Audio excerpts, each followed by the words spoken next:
and uh, and Trump is the leader he's the only leader I've seen since Reagan was pretty good, but I have never seen a leader actually just do what was needed to be done and just move right on through it like Trump is doing. Yeah. And I applaud everything he's doing. I'm very happy with his cabinet picks, and they are moving. They are moving and shaking, and I am extremely happy with Elon Musk and Doge, and people like Slotkin and the Democratic Party of present day. As far as I'm concerned, they're being used to against everything he's doing. Hello and welcome to Take Control of Your Liberty with Scott Tregurtha, where we help critical thinkers by giving you the most true and accurate information we can find, which they should be giving you on mainstream media, but are not. So you can decide for yourself and take control of your liberty, your freedom, and your future. And now, here is Scott Tregurtha. Hello, everybody. Today we're going to do something a little bit different. Did you ever see a politician speak and you sit there listening to one falsehood or generality after another and wish you could call that person out on it in front of the whole world and speak the truth? Well, that's what we're going to do here today. Please welcome back political activist Tony Papert and watch us truthfully analyze Senator Elissa Slotkin's rebuttal, representing the Dems side immediately after Trump's most recent speech to Congress. What we're going to do is play Senator Slotkin's rebuttal and pause it each time she says something untrue, ambiguous, or hypocritical, and point out the fallacy in what she's saying. Enjoy. Hey, Tony, welcome back to Take Control of Your Liberty. Good to see you, Scott. Great to see you. So today we want to review Elissa Slotkin's rebuttal to Donald Trump's speech to Congress last week, I believe, at this point.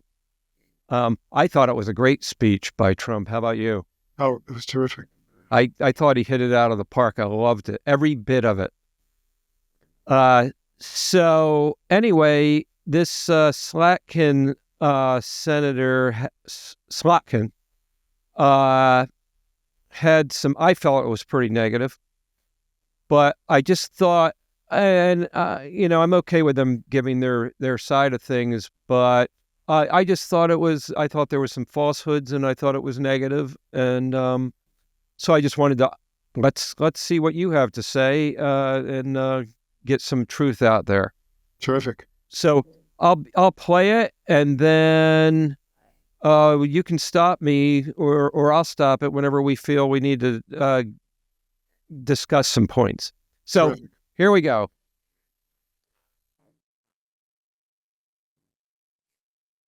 So I promise to be a lot shorter than what you just watched. I won't take it personally if you've never heard of me. I'm the new senator from the great state of Michigan, where I grew up. I've been in public service my entire life because I happened to be in New York City on 9/11 when the Twin Towers came down. Before the smoke cleared, I knew I wanted to make a life in national security. I was recruited by the CIA and did 3 tours in Iraq alongside the military. In between, I worked at the White House under President Bush and President Obama, 2 very different leaders who both believed that America is exceptional. You can find that same sense of patriotism here in Wyandotte, Michigan, where I'm speaking from tonight. It's a working class town just south of Detroit. President Trump and I both won here in November. It might not seem like it, but plenty of places like this still exist across the United States. Places where people believe that if you work hard and play by the rules, you should do well and your kids should do better. It reminds me of how I grew up. My dad was a lifelong Republican, my mom a lifelong Democrat, but it was never a big deal because we had shared values that were bigger than any one party. We just went through another fraught election season. Americans made it clear that prices are too high and that the government needs to be more responsive to their needs. America wants change, but there's a responsible way to make change and a reckless way. And we can make that change without forgetting who we are as a country and as a democracy. So that's what I'm going to lay out tonight. Because whether you're from Wyandotte or Wichita, most Americans share three core beliefs: that the middle class is the engine of our country, that strong national security protects us from harm, and that our democracy, no matter how messy, is unparalleled and worth fighting for. Let's start with the economy. Michigan literally invented the middle class, the revolutionary idea that you could work at an auto plant and afford the car you were building. That's the American dream. And in order to expand and protect the middle class, we have to do a few basic things. We need to bring down the price of things we spend the most money on: groceries, housing, healthcare. We need to make more things in America with good-paying union jobs and bring our supply chains back home from places like China. We need to give American businesses the certainty they need to invest and create the jobs of the future. Could we stop and we there need a a tax moment? system that Sure. Yeah. I mean, Ms. Slotkin began by saying that you probably never heard of her. But why is that? She wasn't a private citizen when she became a senator this year. She was not only a retired CIA agent, but she was a three-term congressman serving from 2019 through 2025, including the entirety of Biden's term. So remember that when she speaks. She's not a citizen in private life. She's not simply a former national security person, but she's a three-term, 6-year congressman serving the entirety of Biden's term. So, for instance, she says Americans believe in bringing down prices, bringing manufacturing back to the U.S., and giving businesses the certainty to invest. But shouldn't she say what she did as a congressman to accomplish those things? I mean, I looked for it, and I couldn't find anything. So let's continue, if you would. Yeah, I agree. And I literally have never heard from her. You're from Michigan. You've heard of her, right? Yes. Yeah. I heard of her as a congressman. So, are you one of her constituents? No. No, but yeah, I never heard of her, and my big question I is, am now because she's a senator, but as a congressman, I don't think I was in her district. right? You said she did 3 terms as a congressman. Yeah, 1919 through 25. And she's got all these things to say about the economy. Did she do? I haven't heard of her saying one thing as a congressman about the economy. No. Or working on any bills. She says for you it or haven't anything. heard of me, but if she had fought for jobs in America, if she had fought to bring down prices, if she had fought to bring back businesses from overseas back to the U.S., you might have heard of her. Right. So we've got a president here working on solutions, and we got people like this who have never worked on a solution criticizing him. Okay. Yeah, exactly. All right. So you ready for me to resume? You bet. All right. that's fair for people who don't happen to make $1 billion. Look, the president talked a big game on the economy, but it's always important to read the fine print. So, do his plans actually help Americans get ahead? Not even close. Yes, they do, by the way. They do help Americans get ahead. His plans are to re-energize the country, get drill, baby, drill, get more energy, which is going to power more production and put more people to work. So they do. It is a great start and a great solution with just that little bit. That's what I have to say. They're not just plans anymore. I mean, he's gotten $1 trillion, I think, of investment in the U.S. That's right. I wasn't even thinking with that. $100 billion investment from Taiwan Semiconductor, which is the largest foreign investment ever in the U.S. So she's saying, does this help the economy and jobs, what he's doing? Not even close. Well, sorry to differ. It's way more than close. He's actually doing it. So All right, I'll continue if you're ready. President Trump is trying to deliver an unprecedented giveaway to his billionaire friends. He's on the hunt to find trillions of dollars to pass along to the wealthiest in America. Yeah, Senator Slotkin says that Trump is trying to deliver an unprecedented giveaway to his billionaire friends, presumably through taxation changes. But what are the tax bills before the Congress? The only tax bill before the Congress, the big one, is simply to continue the tax rates which are now in effect, which were established by President Trump's tax package in his first term, I believe in 2017. So because these would run out unless the Congress continues them. So that's just to continue the tax rates from today. I don't know how you could call that a big giveaway. Beyond that, President Trump has made 3 tax proposals, which are not yet in legislation as far as I know, but he wants them. One is, and you all know them, I think, one is no tax on tips. Another is no tax on Social Security. And the third is to cut the corporation tax rate from its current 21% to 15%, but only for companies that produce in the U.S., so as to bring back jobs to the U.S. So that's President Trump's tax plans, and I don't see how you could call any of them an unprecedented giveaway to billionaires. Yeah, I don't see that at all, especially no tax on tips, no tax on Social Security, and also no tax on overtime, right? And no tax on overtime. Yeah, You're right. I don't see how any of those apply to billionaires. And as far as giving companies a break that billionaires happen to own, produces more jobs. And of course, a lot of people don't realize the connection between companies being able to have use their cash for production instead of taxes, how that comes back to the people, but it does. Well, this one favors, you only get it if you produce here in the U.S., so it's intended to help, corporations move production here from overseas. Exactly. So, all right, good. So thank you for handling that point. So, you ready to move on? You bet. All righty, here we go.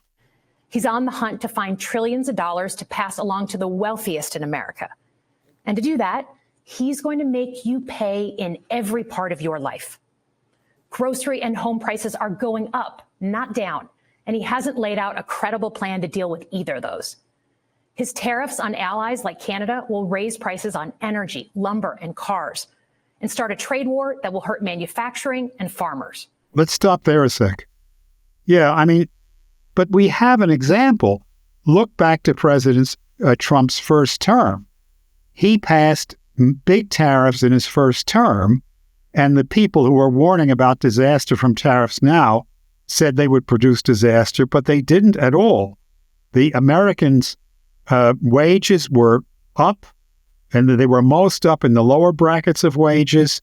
His tariffs boosted American manufacturing with no inflation. We had, 1 to 2% inflation in President Trump's first term, whereas if there was counted really, if they were seriously counted, we'd have 7 to 9% inflation per year in Biden's term. Right. So, and this all happened in his last term. So we don't have any reason to believe these tariffs are going to be disasters at all. We have proven stats that they worked out before. Exactly. Now, I'm not so naive as to say nothing bad could ever happen, but we've got to forge ahead and be brave, as Trump is, and persevere through these things. And again, based on history, it worked out well. We've just got to make it go right to work out well now, and we probably will, rather than repeat what happened in the last administration. Right. And also, by the way, since she did this recording, just yesterday, Trump had wins against the threats from Canada to counter his tariffs, right? Yes, exactly. Ontario rescinded this 25% excise surcharge they were putting on electricity to the U.S. Exactly. And I can guarantee, I'm willing to stake my life on this. I'll tell anybody listening who doubts it, we may go through some ups and downs, but believe me, we're going to win. Trump is going to win, and we're going to win in the end. And I think the planet's going to win in the long run. But, all right. So you ready to continue? You bet. Your premiums and prescriptions will cost more because the math on his proposals doesn't work without going after your health care. Meanwhile, for those keeping score, the national debt is going up, not down. And if he's not careful, he could walk us right into a recession. Okay, the national debt is going up, not down. Has he been in office even 100 days yet? No, not at all. No, maybe a month? 2 months. 2 months. I think it's 7 going on 8 weeks. Well, whatever the national debt's doing, it's kind of too soon to tell what it's doing from his, what he's doing, right? Well, we've cut expenses of government. I mean, the Department of Education is laying off, I believe, most of its staff. So, I mean, we're cutting. The Musk program, along with the cabinet secretaries, is cutting the expense of government right now. Now, I mean, the debt is going to continue to rise for a while. There's a lot of things have to be done about that. But for the first time, I think for the first time in many years, the costs of government are being cut down even while we're speaking here. Yes, through Musk and Doge and other cuts, the national debt's coming down. It's a little too soon to accuse him of raising it. But all right, I'll continue. And one more thing. In order to pay for his plan, he could very well come after your retirement. Could very well come after it, but he won't, and has said nothing that would indicate that he is. Yeah. I mean, for 10 years, since President Trump announced coming down the escalator in 2015, he pledged on that day, and every time he's opened his mouth about it, he's pledged no cuts to Medicare, no cuts to Social Security, no raising the entitlement age, no cuts. So, I mean, this is a promise he's made. He's kept it for 10 years, and it seems just unfounded fear-mongering to say that after 10 years he's suddenly going to break that promise. Yeah, it's unsubstantiated fear porn, pure and simple. Yeah, well said. So, all right, ready? Yep. The Social Security, Medicare, and VA benefits you worked your whole life to earn. The president claims he won't. Yeah, I just got to say one thing as a veteran. Under his first administration, my veteran benefits went up. It was the first time in the whole 30 years I've been under VA care where I saw things open up, and we were actually able to go to doctors of our choice outside of the VA and so forth. I never saw that before.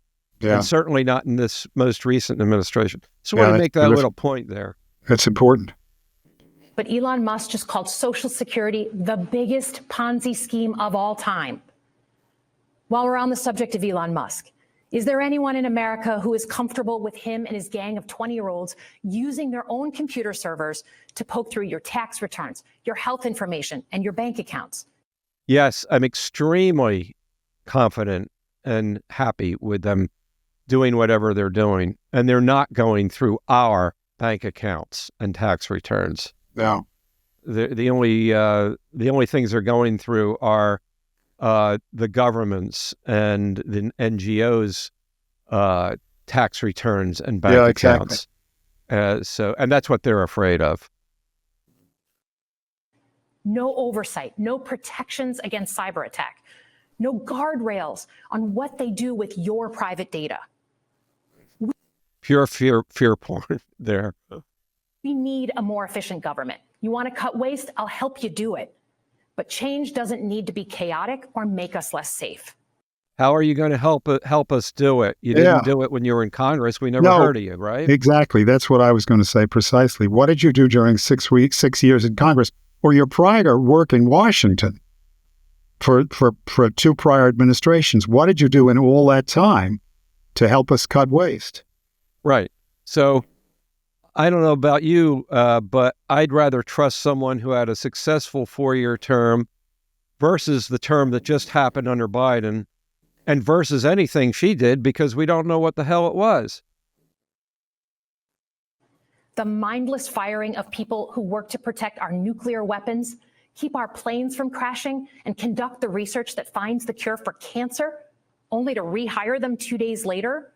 No CEO in America could do that without being summarily fired. I don't know about that. The guy, what happened? I believe that Musk had gotten eliminated certain got rid of certain people, and then he rehired them again, right? Exactly. He realized he overshot, right? Yep. Yeah. So he admitted his mistake and reversed it. Yeah, exactly. I would reword that. Okay, so we've talked about economic security. How about national security? Let's start with the border.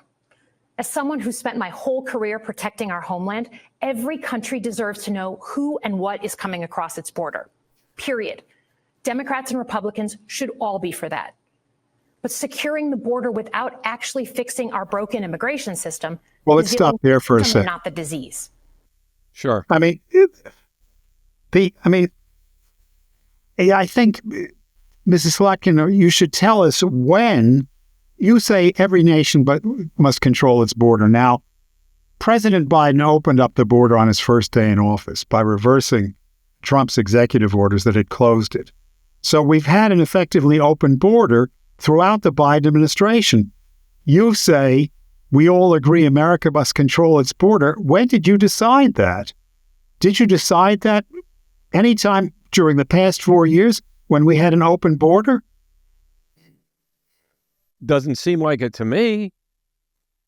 What you did some research on her terms in Congress. Did she do anything there? I did. You know, I wouldn't say I didn't go completely to every bill she sponsored. I went through the news accounts of major things, and I couldn't find anything on it. I may have missed something. Well, but, if she did anything with the border, it doesn't stand out anywhere. I mean, she says we all agree we should know who's coming through. Well, we haven't for 4 years. And where was she? Exactly.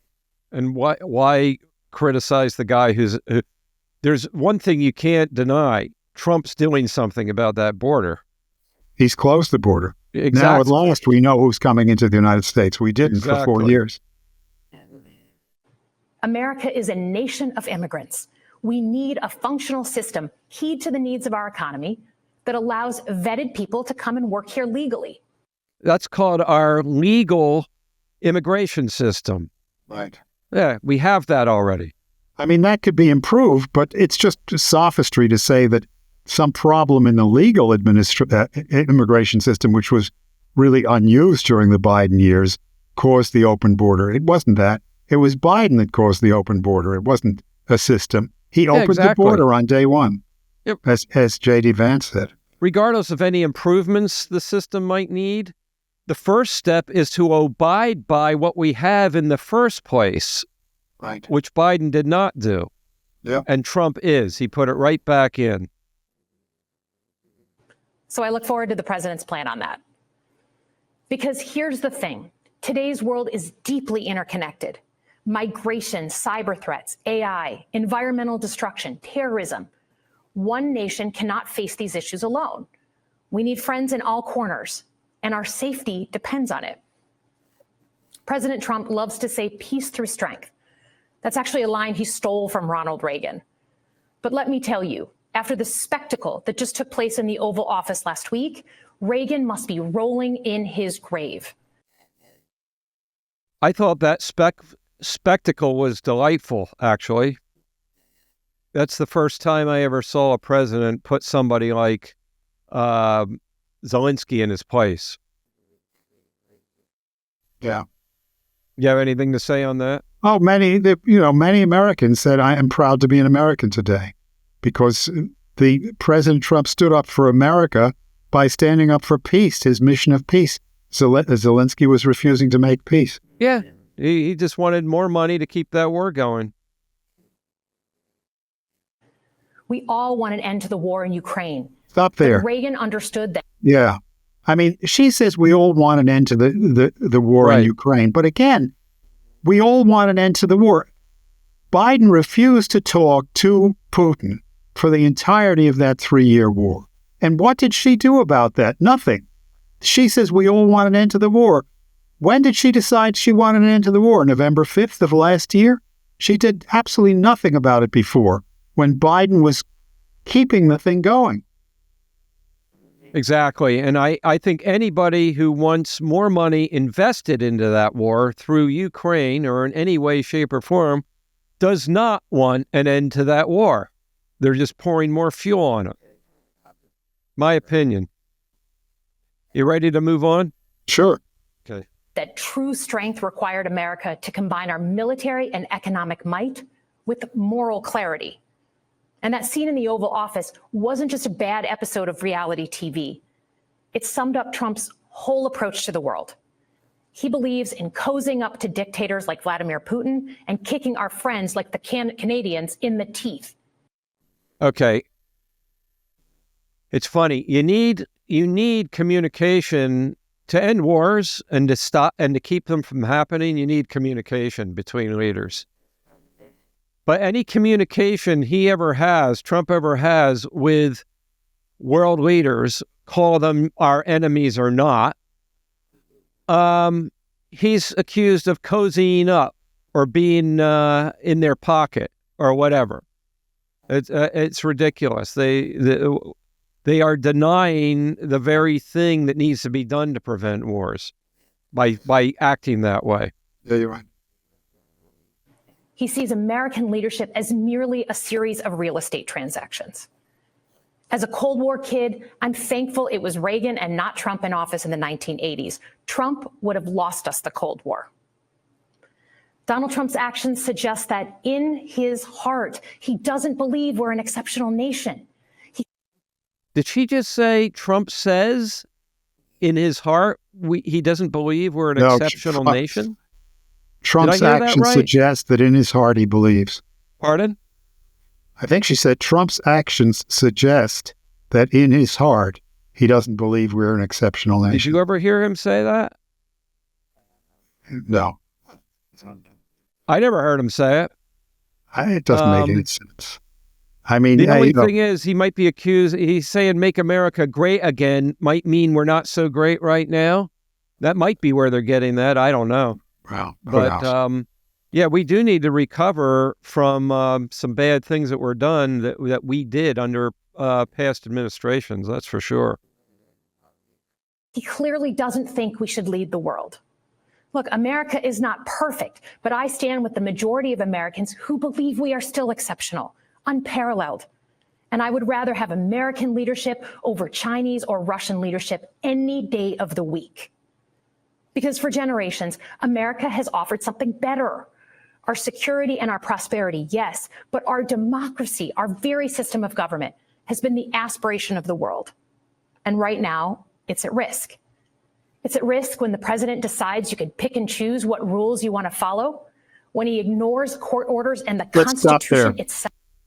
I mean, President Trump has suffered some very biased court orders. I mean, as everybody knows. Yeah. He was convicted of around 50 nonsensical felonies.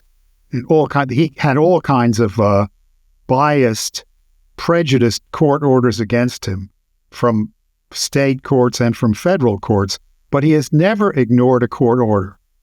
And you can't show one time he has. That's all I wanted to say. Yeah, thanks for pointing that out. Or when elected leaders stand by and just let it happen. But it's also at risk when the president pits Americans against each other, when he demonizes those who are different and tells certain people they shouldn't be included. Can I talk that? Yeah. I mean, this is, the the propaganda that President Trump is biased against minorities, racial minorities, sexual minorities. But in fact, I mean, he's had more support, as I'm sure all our viewers know, he's had more support from minorities in America than any Republican in decades. And he still has it today. Exactly. And to me, the only people who've been pitting us against each other are the oligarchs manipulating the Democratic Party and the swamp, or whatever you want to call it. Because and that's where we get our George Floyd riots, our transgender crap, all that stuff. Right. I haven't seen Trump spout off at all against any kind of sexual preference or color or race of anybody. In fact, he has people of all races and genders and sexual preferences working for him right now. In his government, it's absolutely true. Yep. Because America is not just a patch of land between two oceans. We are more than that. Generations have fought and died to secure the fundamental rights that define us. Those rights and the fight for them make us who we are. We're a nation of strivers, risk takers, innovators, and we are never satisfied. That is America's superpower. And look, I've lived and worked in many countries. I've seen democracies flicker out. I've seen what life is like when a government is rigged. You can't open a business without paying off a corrupt official. You can't criticize the guys in charge without getting a knock at the door in the middle of the night.